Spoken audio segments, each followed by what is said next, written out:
Pir-e-Kamil, the perfect mentor, has been written for you. For that moment in your life when you need to decide between light and darkness. You may tread the path that leads to light or, if you wish, take the path that ends in darkness. Even in the light one must watch one step to avoid stumbling. Once in the dark, it makes no difference whether one can or cannot see where one is going, for the gloom darkens with every step till darkness becomes one's destiny. But sometimes in the dark, before the first misstep, one regrets the path taken and may want to turn back to that fork in the road of life where the journey began. Then the only solace is that voice that guides, and one has no choice but to listen and follow. Pir-e-Kamil is that voice that can guide one and can lead one from the dark towards the light, if one so wishes to take that path, and indeed guidance is given to them who desire it. Let us once again listen to that perfect mentor. Chapter 1. My life's dearest desire? She fell into deep thought, the pen between her lips. Then drawing a deep breath, she gave a wan smile, hard to say. Why is it hard? Javiria asked her. Because I desire so many things, and each one of them is so important for me, she replied, shaking her head. They were both sitting at the farther end of the auditorium, their backs to the wall. It was their 8th day at the F.Sc classes, and they spent their free period there. Nibbling salted peanuts one by one, Javiria repeated her question. What's your life's dearest wish, Imama? Imama looked at her with some surprise, and pondered over the question. Then parrying the question with a demand, she said, You tell me first what you desire most. I asked you first, so you should reply first, retorted Javiria. Very well, let me think, Imama conceded defeat. My life's dearest desire, she mumbled to herself. Well, one wish is to live long, very long, she said. Why? Laughed Javiria. 50 or 60 years are too short for me. One should live to be at least 100. And then there is so much I wish to do.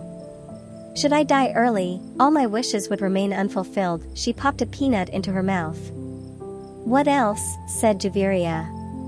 I want to be the most outstanding doctor in the country, the best eye specialist, so that when the history of eye surgery in Pakistan is compiled, my name will be at the very top of the list. She looked up with a smile. And what if you cannot become a doctor? After all, that depends both on merit and luck, Javiria stated. That is out of the question. I am working so hard to make it to the merit list. Besides, my parents can afford to send me abroad if I don't get into a medical college here. But still, what if you cannot be a doctor? That's impossible. It's my life's dearest desire, I can sacrifice everything for it. This has been my lifelong dream, and how can one just ignore or forget one's dreams? Impossible, Imama shook her head decisively as she picked another peanut off her palm and nibbled on it. Nothing is impossible in life, anything can happen at any time. Suppose your wish does not come true, how would you react? Imama fell into thought again. To begin with, I'll weep a lot, a great deal, for many days, and then I'll die. Javiria burst out laughing. You just said you wanted a very long life, and now you want to die. Obviously. What's the point of living then? All my plans are built around my career in medicine, and if that is not to be a part of my life, then what remains? So you mean this one dream of your life will wipe out all other dreams? Yes, think of it that way. Your most important desire is to be a doctor, not to live long? You could say so. Very well, so, if you can't become a doctor, then how would you choose to die? Would you choose suicide or a natural death? A natural death, of course. I can't kill myself, Imama replied casually. And if you do not die naturally, then what? I mean, if you do not die soon, despite not being a doctor, you would go on living. No. I know that I'll die very soon if I can't be a doctor. I will be so heartbroken that I will not survive, she replied decisively.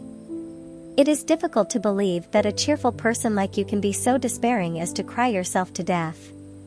And that too just because you were unable to pursue a medical career. Sounds funny, mocked Javiria. Stop talking about me. Tell me about yourself. What is your heart's greatest desire? Imama changed the subject. Let it go. Why let it go? Come on, tell me. You will be offended if I say it, Javiria spoke hesitatingly. And Mama turned around in surprise to look at her. Why would I be offended? Javiria was quiet. What is it that I will mind? And Mama repeated her question. You will, Javiria murmured. Why should your life's greatest wish so affect my life that I would get upset? And Mama was quite irritated. Is it your wish that I not become a doctor? And Mama seemed to suddenly remember. Oh, no, laughed Javiria. There is more to life than being a doctor, she stated philosophically. Stop talking in riddles and answer me, and Mama said firmly. I promise I will not mind anything you say. She held out her hand in a gesture of peace. Regardless of your promise, you are going to be very angry when you hear what I have to say. Let's talk of something else, Javiria replied. All right, let me guess. Your decision is linked to something of great value to me, right? Queried Mama after a thoughtful pause. Javiria nodded her head. The question is, what is so important to me that I should? She stopped in mid-sentence. But unless I know the nature of your wish, I cannot come to a conclusion. Javiria, tell me please. The suspense is too much for me, she pleaded. Javiria was lost in thought. And Mama studied her face. Javiria looked up at her after a while. Other than my career, there is only one thing I value most in my life, and Mama addressed her, and if you want to say something in that context, then say so. I won't mind, and Mama was serious. Javiria was taken aback. And Mama was looking at the ring on her hand. A smile crossed Javiria's face. My life's dearest wish is that you, Javiria revealed her thoughts. And Mama's face went white with shock. Javiria could not guess the impact her words had on Mama, but the expression on her face showed that the reaction was much more intense than she had expected. I did tell you that you would be offended. Javiria tried to redeem the situation, but Mama stared back without a word. Moise was howling with pain, doubled up and holding onto his stomach. The 12-year-old boy facing him wiped the blood off his nose on the sleeve of his torn shirt, and swung the tennis racket in his hand to hit Moise on the leg. Moise let out another scream and straightened up. With disbelief, he looked at his brother, younger by 2 years, who was hitting him with the same racket that Moise had brought there. This was the third time they had fought this week, and every time it was his younger brother who started the fight. He and Moise had never had a good relationship and had fought since childhood.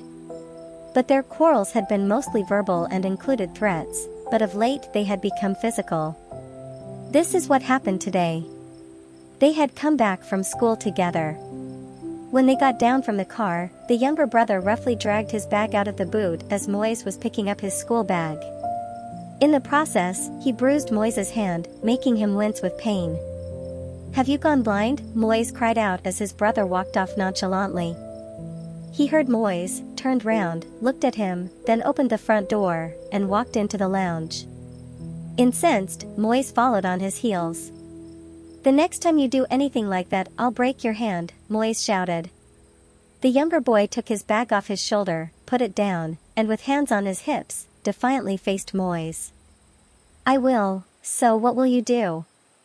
Break my hand? Have you the guts? You'll find out if you repeat what you did today. Moise headed toward his room. But his brother stopped him, grabbing his bag with all his strength. No, tell me now. He flung Moise's bag down. Flushed with anger, Moise picked up his brother's bag and hurled it away. Without a pause, his brother landed a sharp blow on Moise's leg. Moise lunged at him, punching his face, and his nose began to bleed. Despite that, there was no sound from the younger boy. He grabbed Moise's tie and tried to choke him. Moise retaliated by grabbing his collar. There was a tearing sound as the shirt ripped. With all his force, Moise hit his brother on his midriff so as to make him lose his grip on him. Now I'll show you.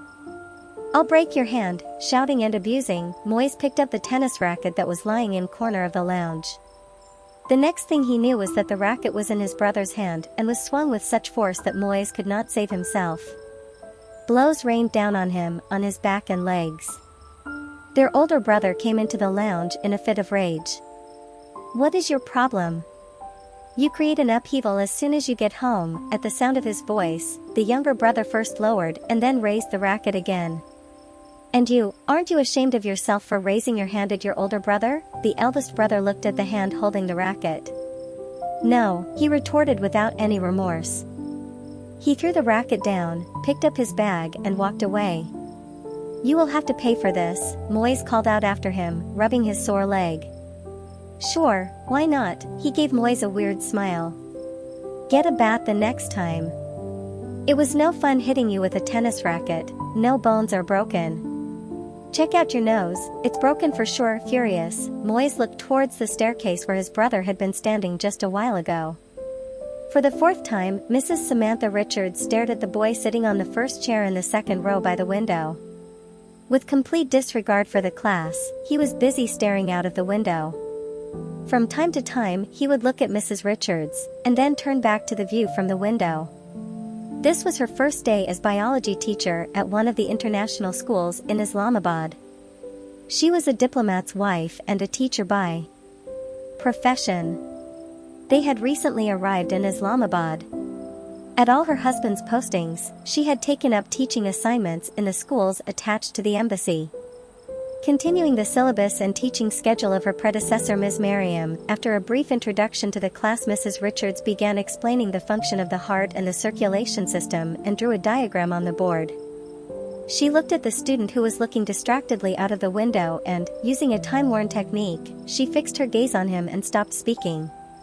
A hush fell over the class. The boy turned back to the class. Meeting his gaze, Mrs. Richards smiled and resumed her lecture. For a while, she continued to keep her gaze on the boy who was now busy writing in his notebook. Then she turned her attention to the class.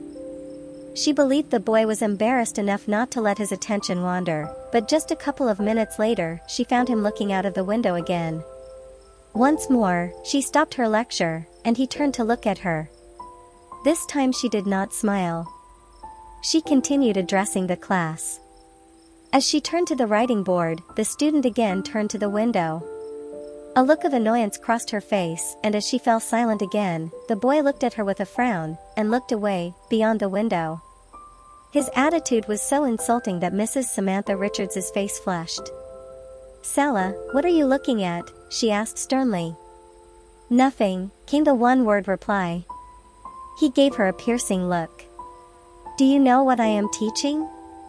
"Hope so." His tone was so rude that Samantha Richards capped the marker she had in her hand and slapped it down on the table. "If that is so, then come up here and draw and label this diagram." She erased the figure on the board. The boy's face changed a myriad colors. She saw the students in the class exchange glances. The boy stared coldly at Samantha Richards. As she cleaned the last trace of her diagram from the board, he left his seat. Moving swiftly, he picked up the marker from the table and with lightning speed, in exactly 2 minutes and 57 seconds, he had drawn and labeled the diagram.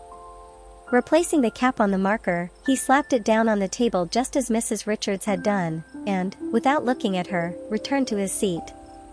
Mrs. Richards did not see him tossing down the marker or walking back to his seat.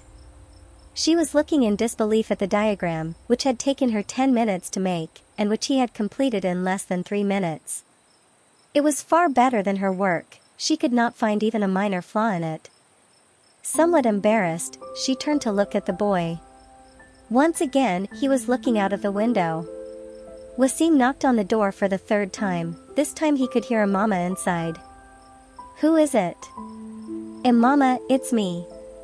"Open the door," said Wasim standing back. There was silence on the other side.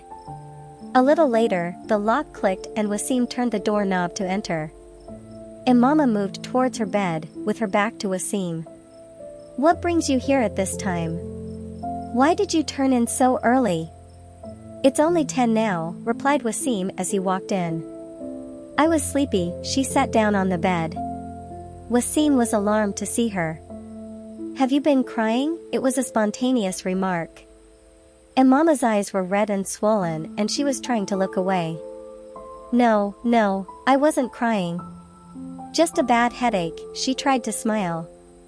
Wasim, sitting down beside her, held her hand, trying to check her temperature. "Any fever?" he asked with some concern. Then he let go of her hand. "You don't have fever. Perhaps you should take a tablet for your headache." "I have." "Good. Go to sleep then. I had come to talk to you, but you're in no state." Wasim turned to leave the room. Imama made no effort to stop him. She followed him to the door and shut it behind him. Flinging herself on the bed, she buried her face in the pillow. She was sobbing again.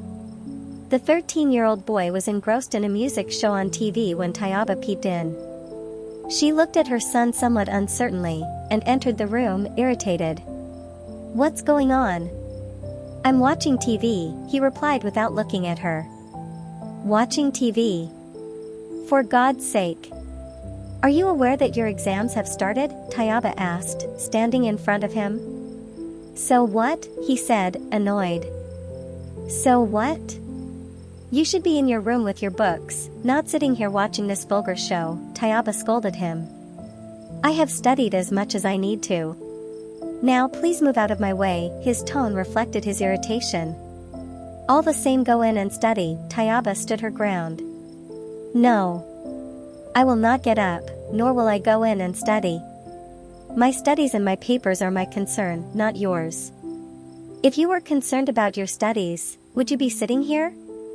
"Step aside." He ignored Tayaba's comment and rudely shooed her away. "I'm going to talk to your father today." Tayaba tried a threat. "You can talk to him for all I care." "What will happen? What is he going to do?" "I've told you that I've already prepared for my exams, so then what's your problem? This is your final examination. You should be concerned about it." Tayaba softened her tone. "I am not a 4-year-old who you need to nag. I have a better understanding of my responsibilities than you, so don't pester me with your silly advice. Your exams are on. Pay attention to your studies. You should be in your room. I will have a word with your father." "What rubbish!" Standing up, he flung the remote control at the wall and, stomping his feet, left the room. Tayaba, helpless and humiliated, watched him go. It was New Year's Eve, 30 minutes to go before the new year began. A group of 10 or so teenagers were roaring around the city streets on their motorbikes, doing all kinds of stunts. Some of them wore shiny headbands to celebrate the coming year. An hour ago, they were in one of the uptown supermarkets, teasing girls with whistles. They had firecrackers too, which they let off to celebrate. At 11:45, they reached the parking lot of the Gymkhana Club, where a New Year's party was in full swing. The boys also had invitations to the party, and their parents were already there. When they got in, it was 5 to midnight. In a few moments, the lights in the hall and the dance floor would be switched off, and then, with a display of fireworks on the lawns, the new year would be heralded in. The partying would be on all night, dancing, drinking, all the festivities especially organized for the occasion by the Gymkhana management. Lights off meant a display of complete abandon. That was what the crowds came for. One of the teenagers who had joined the party was on the dance floor, rocking to the beat and impressing all with his performance. At 10 seconds to 12, the lights went off. Voices and laughter filled the hall as people counted the seconds to the new year, and this rose to a pitch as the clock struck midnight and the hall lit up again. The teenagers were now out in the parking lot, their car horns blaring away. Beer can in hand, the youth who was on the dance floor got on the roof of a car. He pulled out another beer can from his jacket and pitched it at the windscreen of a parked car, which shattered with an explosion as the full can hit it. He stood on the car, calmly drinking from the can of beer in his hand. For the last half hour, Salah had been watching Cameron trying to master the video game. The score remained the same, probably because Cameron was trying to maneuver a difficult track. Salah was also in the lounge, busy writing notes. From time to time, he would look at the TV screen as Cameron struggled to win more points. Half an hour later, Salah put his notebook away, stifled a yawn, stretched his legs out on the table and, crossing his hands behind his head, looked at the TV screen as Cameron started a new game, having lost the previous round. "What's the problem, Cameron?" "Nothing, I got this new game, but it is really tough to score. Cameron said in a tired tone. Let me see. Sala got up from the sofa and took the remote control. Cameron watched silently. In the opening seconds, Sala was racing at a speed that Cameron had never reached. The track that had challenged Cameron was like child's play for Sala. It was hard for Cameron to keep his eyes on the car that was racing at a fantastic speed in the first minute, and yet Sala had complete control over it. 3 minutes later, Cameron saw the car swerve, go off the track and explode into smithereens. Cameron turned to Sala with a smile. He realized why the car had been destroyed. Laying the remote control down on the table, Sala picked up his notebook. It's a very boring game, he remarked as he jumped over Cameron's legs and went out. Cameron clenched his teeth as he saw the 7-digit score on the screen. He looked at the door as Sala left. They were both quiet once again. Ashad was beginning to worry, and Mama had not always been as withdrawn as she was now. One could have counted the words she had spoken in the last half hour. He had known her since childhood. She was a lively girl. In the first year after their engagement, Ashad had felt happy in her company. She was so quick-witted and vivacious. But in the last few years, she had changed, the transformation having become more pronounced since she started medical school. Ashad felt that she had something on her mind. At times, she would appear to be worried, and sometimes she was distinctly cold and distant, as though she wanted to end their meeting and leave as soon as possible. This time too, he had the same feeling. I often think that it is I who insists on our meeting. Perhaps it makes little difference to you whether we meet or not, he said despondently. She was sitting on a garden chair across from him, looking at the creepers on the boundary wall. At Ashad's remark, she fixed her gaze on him. He cast an inquiring glance, but she was silent, so he rephrased his words. My coming here makes no difference to you. Mama, am I right? What can I say? At least you can say no, you're mistaken, that. No, you're mistaken, and Mama cut him short.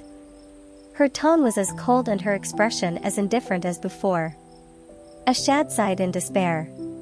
Yes, I wish and pray that it may be so, that I may indeed be mistaken. However, talking to you, I feel you do not care. What makes you think so? Ashad detected a note of annoyance in her tone. Many things. For one, you never respond properly to anything I say. I do make every effort to reply properly to whatever you say. What can I do if you do not like what I have to say? Ashad felt that she was more annoyed. I did not mean that I did not like what you say, it's that you only say yes or no in response. Sometimes, I feel as if I'm talking to myself. When you ask me if I am well, I say yes or no. What else can I say? If you want to hear a spiel in response to a simple question, then tell me what you would like to hear and I'll say it. She was serious. You could add something to that yes or no. If nothing else, ask me how I am. Ask you how you are. You are sitting here across me, talking to me. Obviously you are quite well. Otherwise, you'd be at home, in bed, sick.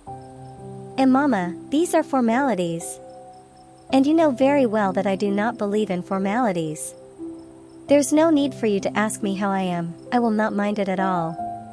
Ashad was speechless. Fine.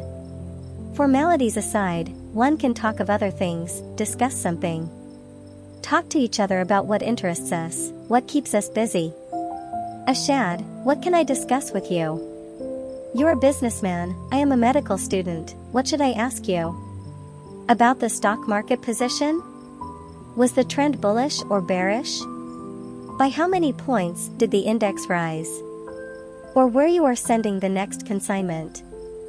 How much rebate did the government give you this time? She went on coldly. Or shall I discuss anatomy with you? What affects the function of the liver? What new techniques have been used for bypass surgery this year? What should be the voltage of electric shocks given to restore a failing heart? These are our spheres of work, so what points of discussion can we have about these that will help us to achieve love and familiarity? I fail to understand. The color of Ashad's face deepened.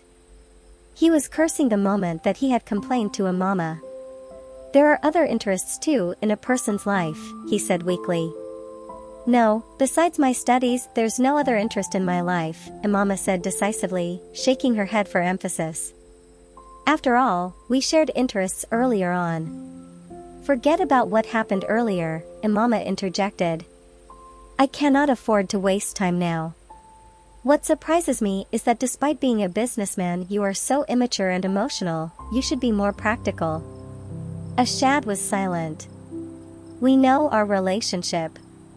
If you think my practical approach to our relationship shows a lack of interest or indifference, then I cannot do much about it. That I am here with you means that I value this relationship, otherwise I would not be sitting here having tea with a stranger. She paused a moment, then continued, and whether you coming here or not makes any difference to me. The answer is that we are both very busy people. We are the products of a modern age. I am no here who waits upon you with delicacies while you play the flute, nor are you Ranja who will indulge me for hours. The truth is that it really makes no difference whether or not we meet or talk. Our relationship, as it is today, will continue. Or do you feel it will change? If Ashad's brow did not sweat, it was simply because it was the month of December. There was a difference of 8 years in their ages, but for the first time Ashad felt it was not 8 but 18, and she was the older one. Just 2 weeks ago, she had turned 19, but to him it seemed as if she had raced overnight from teenage to middle age, and he had regressed to his preteens. She sat across him, legs crossed and eyes fixed on his face, impassively waiting for his response. Ashad looked at the engagement ring on her finger and cleared his throat. You're right, I just thought we should chat more because it would help develop some understanding between us. Ashad, I know and understand you very well. I am disappointed to learn that you think we still need to develop an understanding between us. I thought there already was a good deal of understanding. Ashad had to accept that it wasn't his day. And if you think that talking about business and anatomy will improve the situation, then very well, we'll do that in the future. There was an element of disinterest in Imama's tone. You're not happy with what I said? Why should I be unhappy? This embarrassed him further. Perhaps I said the wrong thing, not perhaps, but certainly I said the wrong thing. He repeated the last phrase with emphasis. You know how important this relationship is for me. I have many dreams for the future. He took a deep breath. She continued to stare, expressionless, at the creeper along the wall. Perhaps that is why I am so sensitive about it. I have no fears about us. This engagement took place with our consent. His gaze was fixed on her and he spoke with emotion, but suddenly, he felt once more that she was not there, that he was talking to himself. The music from the annex behind the huge bungalow could be heard on the lawn in front of the house. Anyone would have been amazed at the level of endurance of those inside. But one look inside, and one would know the reason behind this level of endurance.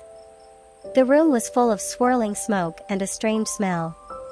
Empty cartons of food from a popular restaurant, disposable plates and spoons, bottles of soft drinks, and scraps of leftovers were strewn all over the carpet, which was stained by ketchup. The 7 boys in the room were sprawled on the carpet. Empty beer cans were scattered around. This was not all, they had been entertaining themselves with drugs too. This was the 3rd time in the last 2 months that the boys had gathered here for an adventure of this kind. So far, they had experimented with 4 different drugs. The first time it was a drug that one of them had found in his father's closet. The next time it was a drug which a schoolmate had bought from a club in Islamabad. Then it was something acquired from an Afghan in a Rawalpindi market. Every time they had combined drugs with alcohol, procuring which was no problem. Each time this happened, 6 of the 7 boys ended up completely stoned.